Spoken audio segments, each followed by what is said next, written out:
Hi guys, welcome back to my channel. My name is Ksenia. I make videos for people who are going through the family green card process. I'm not an attorney. My videos are based on public information, my own experience, and the experience of my subscribers. And the purpose of my channel is to give you guys the confidence to go through this process completely on your own. So today, I finally wanted to cover a topic for sponsors or joint sponsors who are retired from their regular job or retired from the military. With this type of income, unfortunately, USCIS almost immediately send out an RFE, a request for evidence. It is likely that you're watching this video because you have already received a request for evidence. I don't want to discourage you from doing it this way because it is not impossible. My main disclaimer for you in this video is just because you follow all the steps that I outline here or in the resources that I will provide for you below doesn't mean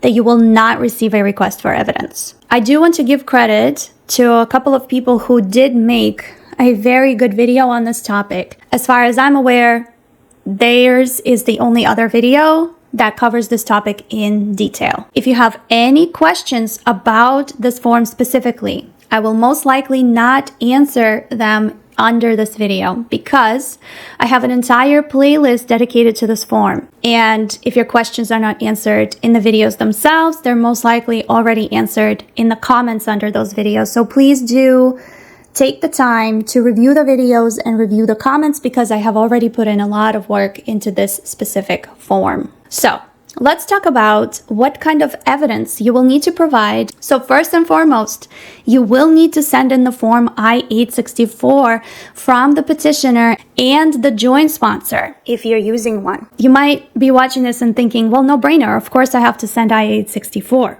Believe it or not, a lot of people do forget that even if they have a joint sponsor for their case, it's not just the joint sponsor that has to fill out 864. The petitioner does as well. Next, you will need to provide proof of each sponsor's U.S. status. So status as a U.S. citizen or permanent resident, a copy of their U.S. passport, U.S. birth certificate, or permanent resident card. And by the way, driver's license does not count. Next, USCIS requires you to provide your tax returns and preferably tax return transcripts for at least the most recent tax year. If you did file taxes, even if they were filed jointly with your spouse, you should still send them with your packet because that is a requirement.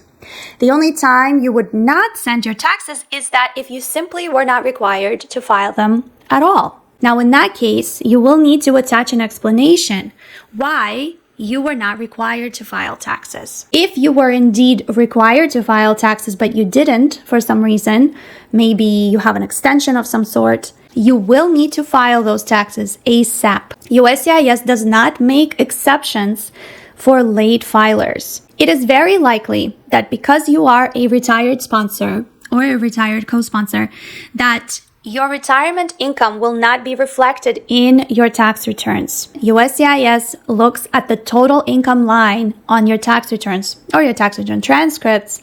And if they don't see an appropriate amount in that line, they're very likely to still send you a request for evidence. You will need to provide all pages of tax returns and all additional paperwork, like any kind of schedules that you receive, that does show somewhere exactly what you get in retirement. You will need to provide copies of 1099-R that will state how much money you have received for the year in retirement. Next, you will need to provide Social Security statements of your retirement, so SSA 1099. Next, you will also need to provide 12 months of direct deposit statements showing that this money was actually received by you. Now, if you are retired from the military, there are additional documents that you will need to provide. A copy of your DD-214, so your discharge paperwork, your VA ID, your VA benefit and disability information letter, and or a verification of pay letter.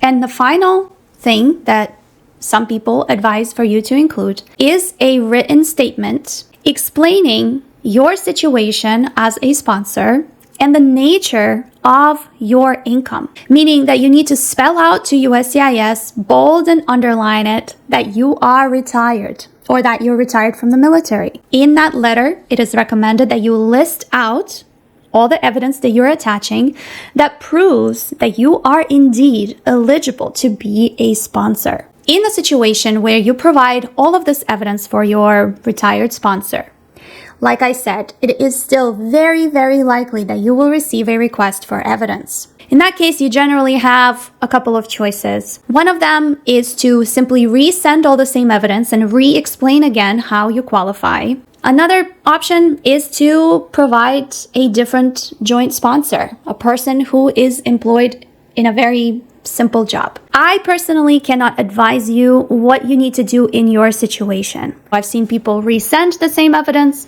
and still get approved. And I've also seen people who choose to obtain a different joint sponsor and still get approved. If you receive a request for evidence and choose to consult with an attorney in this case, it is likely that an attorney will simply recommend that you obtain a different joint sponsor.